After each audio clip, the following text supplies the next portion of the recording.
যারা ইসলামী আইনকে বিশ্বাস না করে, যারা ইসলামকে মনে করে এটা মধ্যযুগীয় আইন, এটা মধ্যযুগীয় বিধান, তারা কখনো মুসলমানের কাতারে থাকতে পারে না। যতদিন পর্যন্ত দেশ গণতন্ত্র দিয়ে পরিচালনা করা হবে, যতদিন পর্যন্ত বিশ্বকে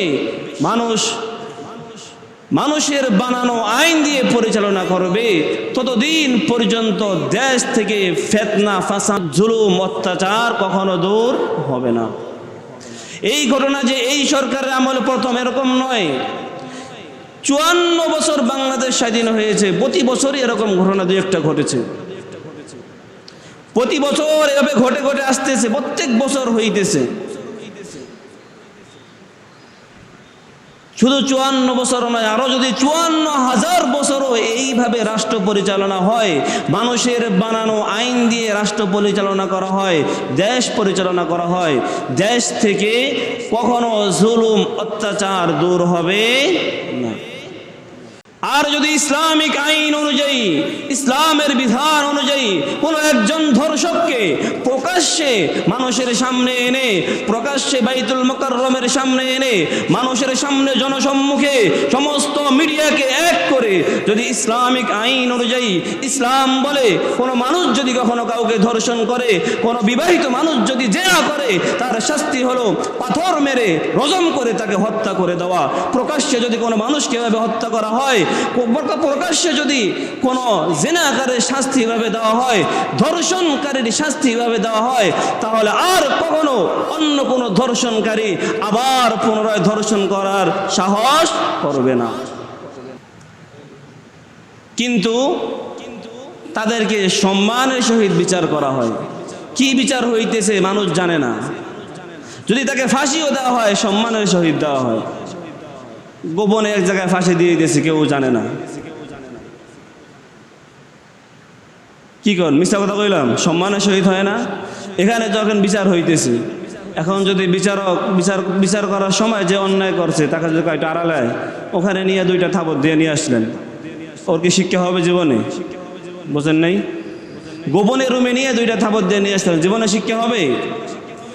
এই বিচারগুলি গোপনে হইতে, ইসলাম বলে তাকে প্রকাশ্যে তাকে বিচার করা হোক, যাতে এটা দেখে অন্য মানুষ শিক্ষা গ্রহণ করতে পারে, আর কোনো মানুষ দ্বিতীয়বার এই কাজ করার সাহস না পায়।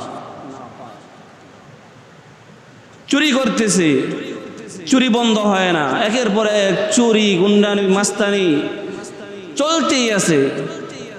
নেশাখোর দেশ থেকে কমতেছে না। এর একমাত্র কারণ কি? এই যে নিয়ে কয়দিন রাখবে আবার ছেড়ে দেবে। চুরি করতেছে, নিয়ে কয়দিন চালে রাখবে, আবার কিছু আতাত হবে, ছেড়ে দেওয়া হবে। যদি কোনো চোরকে ইসলামিক আইন অনুযায়ী কোনো ব্যক্তি যদি চুরি করে, চুরি করার পরে প্রকাশ্যে যদি জনসম্মুখে যদি তার হাতকে কেটে দেওয়া হতো, তাহলে অন্য চোর আবার দ্বিতীয়বার চুরি করার জন্য 100 বার চিন্তা করত। এটা আল্লাহর বানানো বিধান। আল্লাহ বলেন, ওয়াকাতাবনা আলাইহিম ফিহা আন্নান নাফসা বিন নাফসি ওয়াল আইনা বিল আইনি ওয়াল আনফা বিল আনফি ওয়াল উযুনা বিল উযুনি ওয়াস সিন্না বিস সিন্নি ওয়াল জুরুহা কিসাস। কাউকে যদি হত্যা করা হয়, হত্যার বদলে হত্যা করা হবে। কারো কান কাটা হলে কানের বদলে কান কাটা হবে। চোখ উপড়ে দেওয়া হলে চোখের বদলে চোখ নেওয়া হবে। এভাবেই কিসাস আদায় করা হবে। সে ধর্ষণ করছে তো করছে, আবার তাকে হত্যা পর্যন্ত, কোনো সাধারণ হত্যা নয়, মাথাটা বডি থেকে আলাদা করে ফেলছে। কত বড় নিষ্ঠুর হলে এই কাজটা করতে পারে?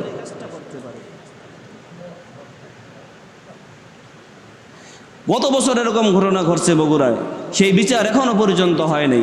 এটা হলো গণতন্ত্রের সিস্টেম। এই কোরআনের ভিতরে ধর্ষণকারী যে বিধান দিয়েছেন, যদি এই কোরআনের আইন অনুযায়ী 2 থেকে 3টা বিচার করা হয়, দেখবেন নিঃসন্দেহে ইনশাল্লাহ দেশ থেকে ধর্ষণ অবশ্যই চলে যাবে। আর না হয় যদি এভাবেই চলতে থাকে, আজকে রামিসাকে হত্যা করা হয়েছে, একদিন আপনার আমার কাউকে, আত্মীয় স্বজনকে, আপনার আমার কন্যাকেও এভাবে হত্যা করা হতে পারে, এভাবে ধর্ষণের শিকার হতে পারে। এই জন্য এখন থেকে আওয়াজ তুলতে হবে যে কোরআনের আইন অনুযায়ী, ইসলামিক আইন অনুযায়ী প্রকাশ্যে ধর্ষণকারীদের শাস্তি নিশ্চিত করতে হবে, ঠিক কিনা বলেন? যদি আমরা দেশ থেকে ধর্ষণ বিতাড়িত করতে চাই, জুলুম অত্যাচারকে বিতাড়িত করতে চাই, তাহলে কোরআনের আইন অনুযায়ী প্রকাশ্যে শাস্তি নিশ্চিত করতে হবে। আল্লাহ তাআলা সকলকে বোঝার তৌফিক দান করুন।